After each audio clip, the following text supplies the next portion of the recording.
Hey guys, welcome back to my neck of the woods. My name's Dika, where I share my experience, my knowledge, hoping to lessen your learning curve along the way.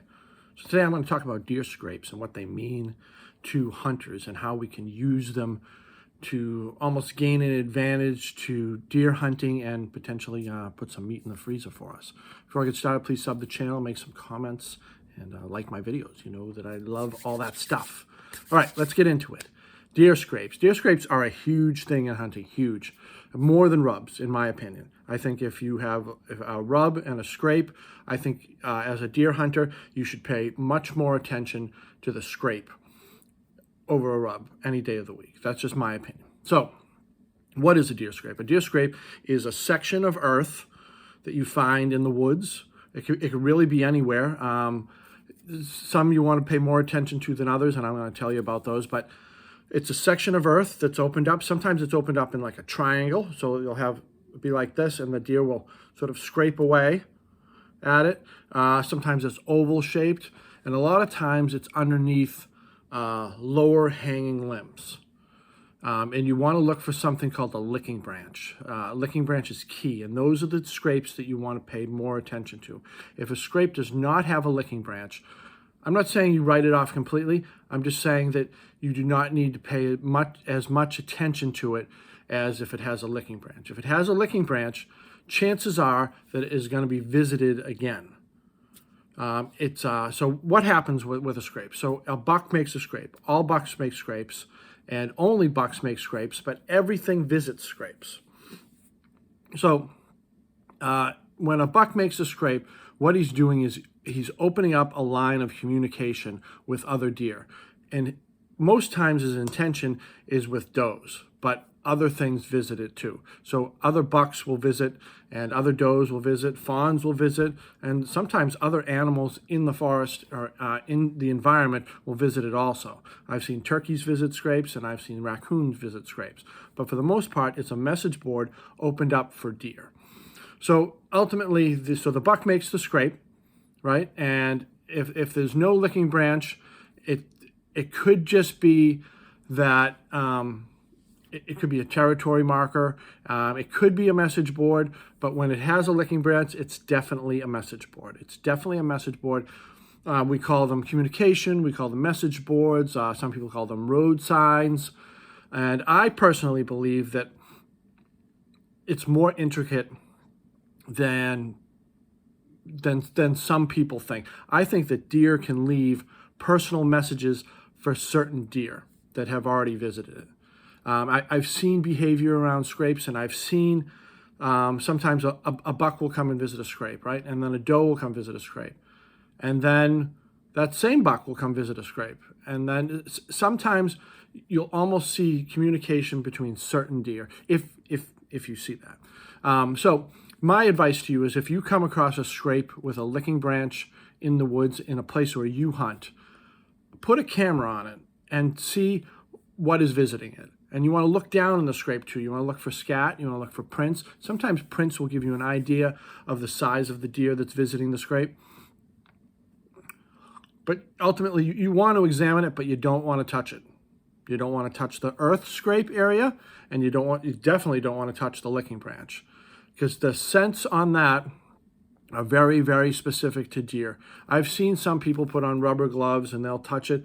My advice is just to stay away from any type of human scent on that scrape, because you may just shut it down, and we don't want to shut it down. We don't want deer to know that a human being was there doing anything. We spend hours and hours covering scent and watching the wind and doing all these things, and you could really blow up an area by touching a scrape. And at the very least, you're going to shut down that scrape, and then you've lost all the data or intel that you've created finding it. Right? So keep away from the human scent. Don't touch it, especially that licking branch. Do not touch that licking branch. So what's on the licking branch, right? So a deer, and it's not always a buck, will put scent on it. So they'll put scent from their forehead, they'll put scent from their eyes, they'll put scent from their mouth, they'll lick it. If you've seen some videos where they almost like poke their eyes out, put it there, they have glands, they're called orbital glands, they're in here, and the deer rub those scents on there. Each one of those scents means a different thing to another deer. It's almost like different words or different conversations, and they all mean different things. And some will be more prominent during the rut. So a lot of times you'll see, what I see is like, so say it's pre-rut, or say it's just like an active scrape that's open year round and the deer visit it. Now some people think that doesn't exist. They think that they only open up and they're only active during the pre-rut or the post-rut. It's not true. I have seen scrapes that are active year round, and I call them message boards. I'm sure there's a name for them, but I don't know the name, sorry.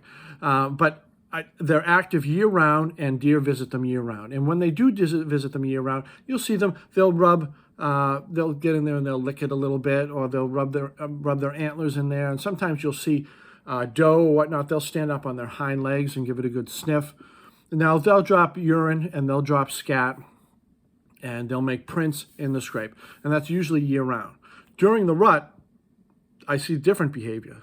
Massive orbital glands, a lot of mouthing, this licking branch, and when they urinate into the scrape, they use their tarsal glands. Now, if you don't know what a tarsal gland is, tarsal gland are the small pad areas kind of in their knees on their back legs, right where it bends. And during the rut or the pre-rut, they begin to secrete odor and an oil. And if you've ever smelt the tarsal gland of a deer during rut, it has a pungent smell to it. And it's like sticky in nature. Outside of the rut, not so much. It still has an odor, don't get me wrong. So what a deer does when it goes to urinate in a scrape, pre-rut and rut, post-rut too, it will bring its knees together almost till they're touching, and will urinate through that. So it has its estrus urine and or dominant buck urine or whatever it is, and then it pees through those. So it basically pees on the inside of its legs, and it runs down through that. So that odor and that scent and that oil ends up in the earth portion of that scrape, which is a different message, usually saying, I'm ready to breed. I want to see what other breeders are out there, so to speak. Does have tarsal glands as well, and that is a more prominent odor, oil, scent during the rut. All right, so how can we use scrapes, right? So this is just basic information on scrapes that I want to give people. Obviously, more beginners than anyone. I think a lot of people that have been hunting for a good amount of time, a lot of this knowledge is common. So how do we use scrapes to our advantage? We know what they are now. We know that they're message boards and they prevent some communication, and we want one with a licking branch. What do we do when we're hunting with them? I hunt from the ground, I hunt from a blind, and I hunt on the ground, just open also. You want to move downwind of that scrape. And the reason being is because deer, mostly bucks, they will circle downwind of that scrape before visiting it.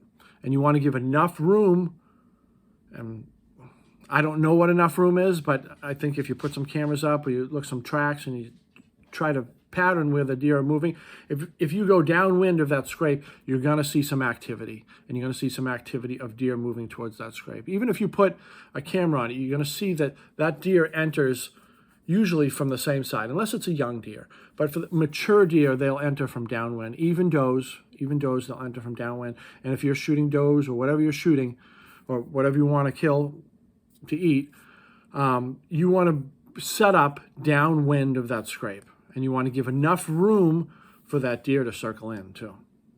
Ultimately, if you're in the right spot, that deer's going to circle right in front of you, and you're going to get a nice broadside shot before they even get to that scrape. And they'll be cautious coming into that scrape too, just because so many things visit it. All right?